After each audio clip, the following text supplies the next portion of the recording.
So ಮತ್ತೆ ಇದು ಮಾಡ್ಬೇಕಾದ್ರೆ ನಾನು ಉಪವಾಸ ಇದ್ದೆ ಕೂಡ.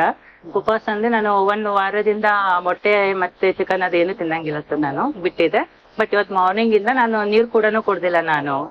ಸೊ ನೀರು ಕೂಡ ಕುಡ್ದಿಲ್ಲ. ರಂಗೋಲಿ ಆಗಿದ್ಮೇಲೆ ನಾನು ನೀರೆಲ್ಲ ಊಟ ಮಾಡ್ಬೇಕಂತ ಅನ್ಕೊಂಡಿದ್ದೆ. ಫೈನಲ್ ಆಗಿ ರಂಗೋಲಿ ಕೂಡ ಚೆನ್ನಾಗ್ ಬಂತು ಸರ್ ಇವತ್ತು. ತುಂಬಾ ಖುಷಿ ಆಯ್ತು ನನಗೆ ರಂಗೋಲಿಯಿಂದ ಇಳಿದಿದ್ದು. ಒಂಥರ ಭಯ ಇತ್ತು ಕೂಡ, ಇವಾಗ ಭಯ ಎಲ್ಲ ಹೋಗಿತ್ತು ಸರ್. ನನ್ ಕೈ ಕೂಡ ಸೇಕ್ ಆಗ್ತಾ ಇತ್ತು, ಬೆಳಗ್ಗೆ ಹೆಂಗ್ ಬರುತ್ತೋ ಹೆಂಗಿಲ್ಲೋ, ಎಲ್ಲರೂ ನೋಡ್ತಾ ಇದಾರೆ, ಚೆನ್ನಾಗ್ ಬಂದಿಲ್ಲ ಅಂದ್ರೆ ಹೆಂಗಿರುತ್ತೋ ಹೆಂಗಿಲ್ಲ ಅಂತ ಭಯ ಇತ್ತು.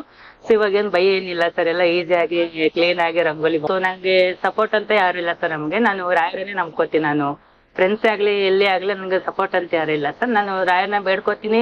ಏನೋ ಒಂದು ಮನೆ, ಆಕ್ಚುಲಿ ಒಂದು ಮನೆ ಚೇಂಜ್ ಮಾಡೈತಿತ್ತು ಸರ್. ನಾನು ಅಲ್ಲಿ ಹೋಗ್ಬೇಡ ಅಂತ ಡಿಸಿಷನ್ ಅಲ್ಲಿ ಇದ್ದೆ. ನಾಳೆ ಇನ್ನೇನ್ ಬೇರೆ ಮನೆ ಶಿಫ್ಟ್ ಆಗೋದಿತ್ತು. ನಾನು ಯಾರಿಗೆ ಕೇಳ್ಬೇಕಂತ ಗೊತ್ತಾಗಿಲ್ಲ.